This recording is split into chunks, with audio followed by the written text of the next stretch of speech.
Yep. Okay, and thanks very much, Alan and Duncan. Alan and Duncan are going to be part of the groups to interrogate them further, help to go the right way. We're going to break into the discussion groups very shortly, but as a way of leading into that and introducing that, a couple of, in some ways, quite personal thoughts from me, I suppose, about why we're doing these workshops with you, what we are seeking to get out of it. So it's about getting your views.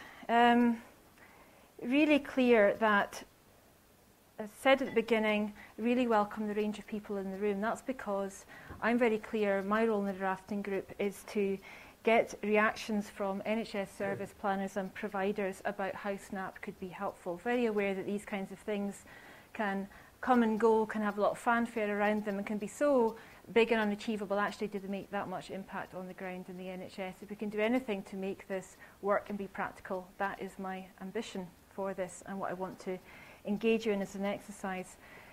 Very clearly what we want to do, I'm going to give a couple of examples in a minute around, this isn't starting from scratch, and it's about building on what the NHS is already doing. Again, there'll be a wealth of experience and contribution from within this room about what you are doing on the ground. It may not be badged human rights, but it could be, and how can we draw that into this?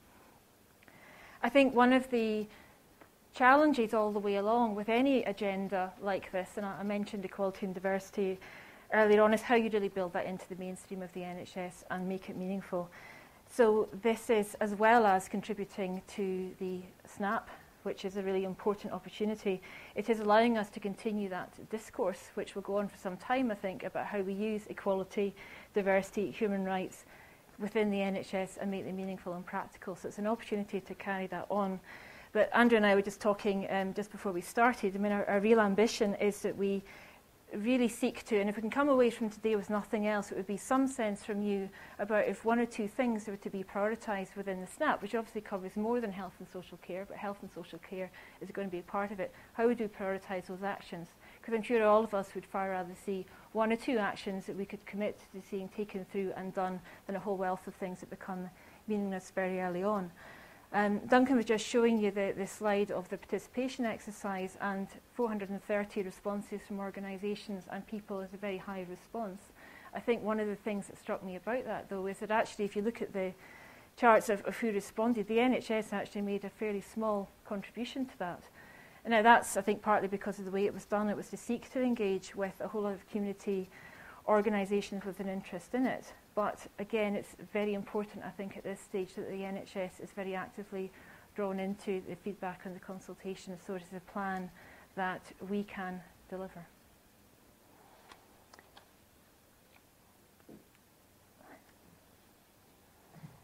People that know me well know that for some reason I'm doing lots of pictures of bubbles at the moment. It just seems to be the way my mind is going. So I'll share this. It's a pretty personal kind of reflection. So my starting point for this is, well, what can SNAP add to what we're already doing?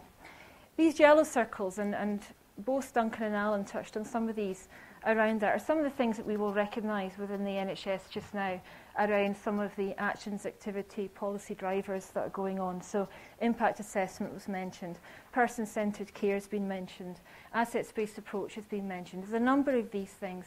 I think a lot of us in the room will recognise those, will recognise that we're using that kind of language a lot.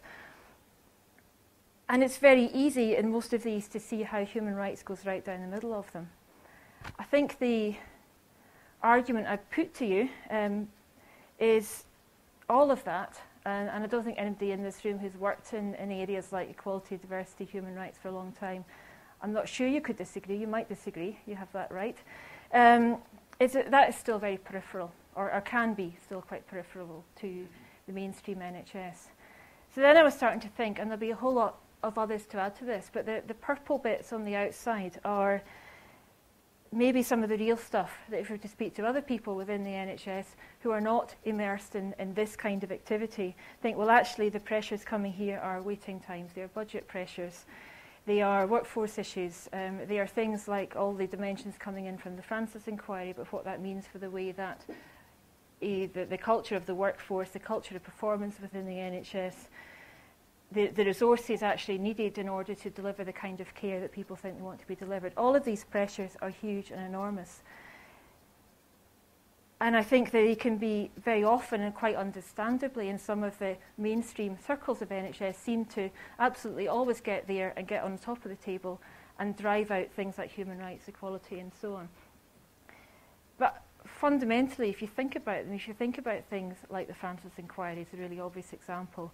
If you think about things like waiting times, if that's a sort of gets into discourse about who isn't getting access to services, why is that? How are decisions being made about what to prioritise, what not to prioritise, all of that? Very quickly you're actually getting into a human rights type of debate, or you could get into a human rights type of debate about that.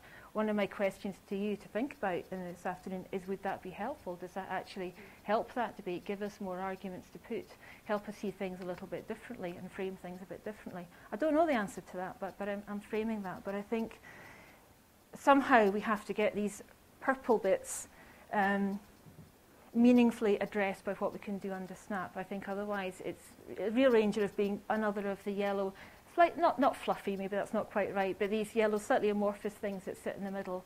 Some of us get bothered and engaged in, and many people don't. So, a thought. Katie asked me to give just a couple of examples around, again, back to this idea of building on things that are already being done within the NHS.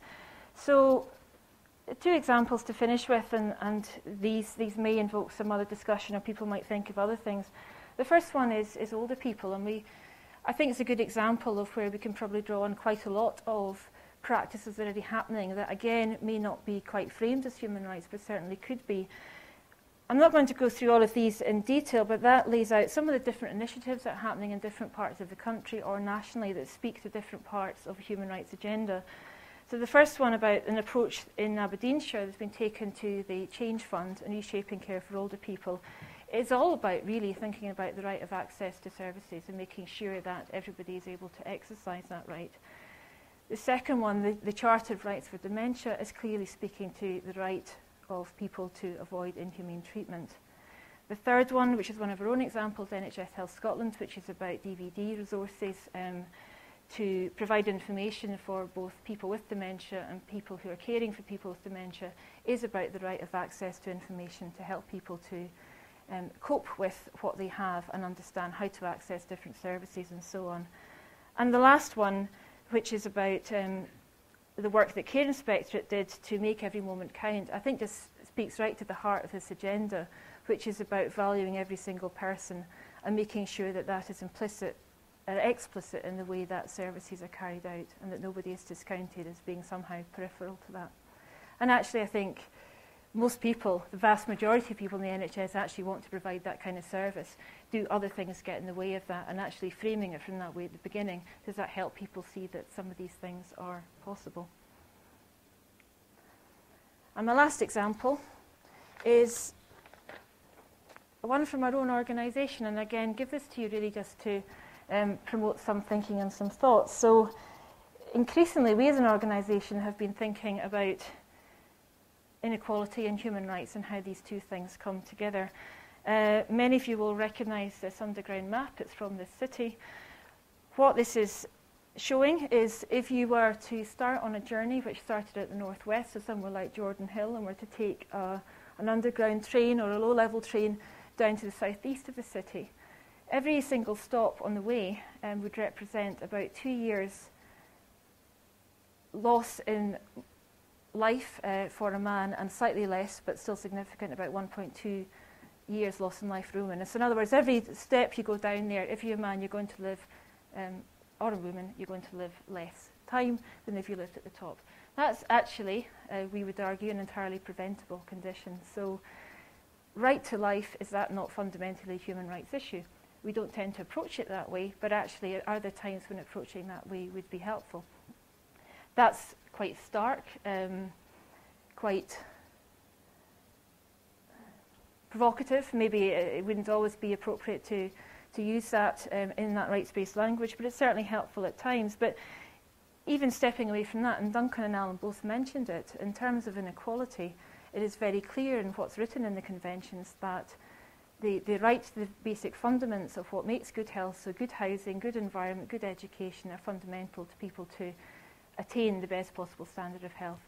So we as an organisation are starting to use that language. We find it powerful. We find it helps make messages and arguments that help us portray and really build the will to action, which is what we want to do as an organisation. So I offer that as an example to explore and to see what other examples there are that people can build on. But I'm going to stop there. We have run over time slightly. We did start a little bit late. What we're going to do now is split into two groups. They will be quite large groups, but I think we'll go with that.